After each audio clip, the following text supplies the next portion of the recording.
Assalamualaikum warahmatullahi wabarakatuh.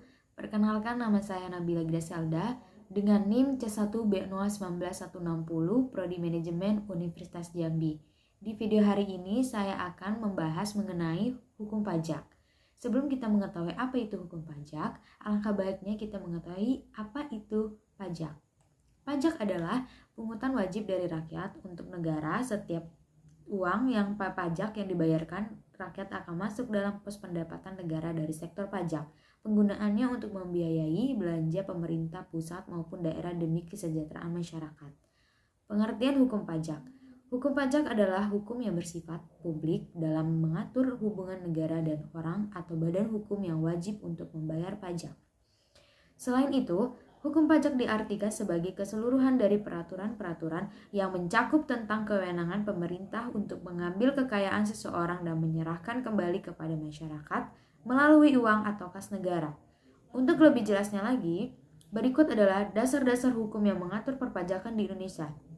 Yang pertama, Undang-Undang Ketentuan Umum dan Tata Cara Perpajakan yang diatur dalam Undang-Undang Nomor 6 Tahun 1983 dan diperbarui oleh Undang-Undang Nomor 16 Tahun 2000. Yang kedua, Undang-Undang Pajak Penghasilan yang diatur dalam Undang-Undang Nomor 7 Tahun 1983 dan diperbarui oleh Undang-Undang Nomor 17 Tahun 2000. Yang ketiga, Undang-Undang Pajak Pertambangan Nilai dan Pajak Penjualan yang diatur oleh Undang-Undang Nomor 8 Tahun 1983 dan diganti oleh Undang-Undang Nomor 18 Tahun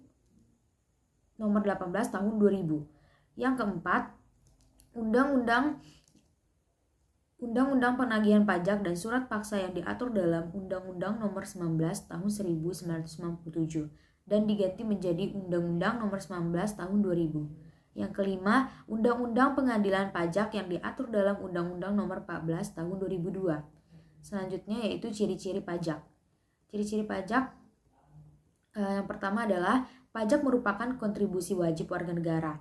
Artinya setiap orang memiliki kewajiban untuk membayar pajak. Namun hal tersebut hanya berlaku untuk warga negara yang sudah memenuhi syarat subjektif dan objektif, yaitu warga negara yang memiliki penghasilan melebihi penghasilan tidak kena pajak atau PTKP.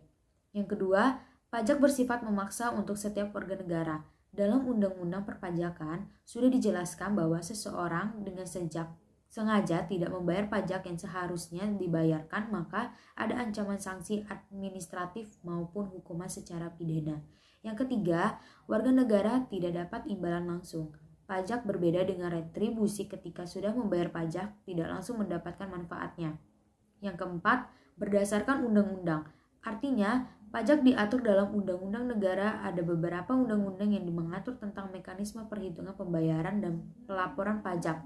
Selanjutnya, yaitu manfaat pajak. Yang pertama, manfaat pajak untuk negara. Berikut ini adalah beberapa manfaat pajak untuk negara, yaitu pertama, pajak digunakan untuk pengeluaran negara yang bersifat self-liquidating, misalnya untuk pengeluaran proyek produktif. Yang kedua, pajak juga digunakan untuk pengeluaran reproduktif seperti pengeluaran yang akan memberikan keuntungan dalam segi ekonomi bagi masyarakat, misalnya seperti pertanian dan lain-lain. Yang ketiga, pajak digunakan untuk pengeluaran yang bersifat self-liquidating dan tidak produktif seperti pembangunan untuk sebuah monumen bersejarah dan lain-lain. Yang keempat, pajak digunakan untuk pengeluaran yang bersifat tidak produktif serta seperti digunakan untuk pembangunan anak yatim dan pertahanan negara.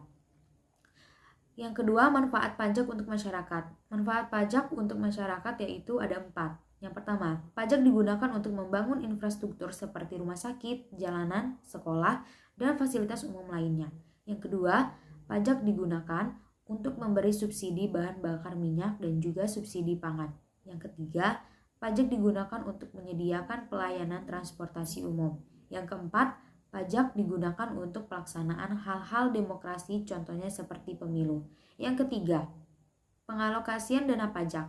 Adapun beberapa rincian pengalokasian dana pajak yang dilansir dari Kementerian Keuangan Republik Indonesia pada tahun 2018, yaitu pertama, meningkatkan akses dan kualitas pelayanan publik lewat implementasi e-government yang terintegrasi dengan 623 IP. Yang kedua, meningkatkan akuntabilitas kinerja birokrasi dengan mengimplementasi sistem akuntabilitas kinerja instansi pemerintahan di 581 IP. Yang ketiga, mengelola jumlah pegawai negeri sipil mulai dari perekrutannya hingga pembayaran upah. Yang keempat, modernisasi Command Center Komando Pertahanan Udara Nasional. Pertama, mengembangkan fasilitas matra laut melalui pembangunan pos-pos pengamanan perbatasan. Yang kedua, membangun jalur kereta api sepanjang 639 km. Yang ketiga, membangun LRT atau Light Rail Transit sepanjang 23 km. Yang keempat, membangun jalan baru sepanjang 830 km. Terdapat beberapa teori yang dikemukakan oleh para ahli sehubungan dengan teori pemungutan pajak antara lain. Yang pertama, teori asuransi. Pembayaran pajak menurut teori asuransi diibaratkan seperti pembayaran premi karena mendapat jaminan dari negara. Negara bertugas melindungi orang dan warganya dengan segala kepentingan yaitu keselamatan dan keamanan jiwa serta harta bendanya. Yang kedua, teori kepentingan. Pembagian beban pajak kepada negara didasarkan oleh kepentingan atau perlindungan masing-masing orang. Oleh karena itu, semakin besar kepentingan seseorang terhadap negara, maka semakin besar pula pajak yang harus dibayar. Yang ketiga, teori daya pikul. Beban pajak untuk semua orang harus sama beratnya. Hal ini mengandung makna bahwa pajak harus dibayarkan sesuai dengan daya pikul. Masing-masing orang, pendekatan untuk mengukur daya pikul ada dua, yaitu pertama, unsur objektif, yaitu dengan melihat besarnya penghasilan atau kekayaan yang dimiliki oleh seseorang. Yang kedua, unsur subjektif, yaitu dengan memperhatikan besarnya kebutuhan material yang harus dipenuhi, mungkin sama-sama berpenghasilan 10 juta rupiah, namun pembayaran pajak penghasilannya. Yang keempat, teori daya beli. Teori ini berpendapat bahwa fungsi pemungutan pajak adalah mengambil daya beli dari rumah tangga masyarakat untuk rumah tangga negara, kemudian menyalurkan kembali ke masyarakat, dengan maksud untuk memelihara kehidupan masyarakat dan untuk membawa ke arah tertentu. Yang kelima, teori bakti. Teori ini secara sederhana menyatakan bahwa warga negara membayar pajak karena baktinya kepada negara. Teori bakti disebut juga teori kewajiban mutlak. Selanjutnya, asas-asas pemungutan pajak. Asas-asas pemungutan pajak ada 3. Yang pertama, asas domisili. Asas domisili pajak akan dikenakan ke seseorang apabila orang yang bersangkutan merupakan berdomisili di negara tersebut. Jika kasusnya adalah badan usaha, maka badan usaha tersebut akan dikenakan pajak jika berkedudukan di negara tersebut. Asas domisili juga berhak mengenakan pajak kepada wajib pajak tanpa mempertimbangkan asal sumber pendapatan pihak tersebut. Yang kedua, asas sumber. Negara akan mengenakan pajak atas penghasilan yang diterima seseorang atau badan dari sumber-sumber yang berada di sebuah negara. Asas ini tidak mempersoalkan siapa dan apa status wajib pajak yang memperoleh penghasilan, sebab yang menjadi landasan pengenaan pajak adalah objek pajak yang berasal dari negara tersebut. Yang ketiga, asas kebangsaan. Landasan pengenaan pajak adalah status kewarganegaraan dari orang atau badan yang memiliki penghasilan. Sama seperti asas domisili, pengenaan pajak bisa dilakukan dengan cara menggabungkan asas kebangsaan dengan konsep pengenaan pajak atas penghasilan yang diperoleh di luar negeri. Dapat kita simpulkan bahwa pajak memberikan kontribusi terbesar dalam penerimaan negara. Diperlukan pemahaman dan kesadaran yang tinggi dari masyarakat akan manfaat pajak. Diharapkan mampu memahami konsep-konsep perpajakan dengan undang-undang dan peraturan-peraturan perpajakan yang terbaru. Diharapkan dapat memahami ketentuan umum dan tata cara perpajakan yang diterapkan di Indonesia.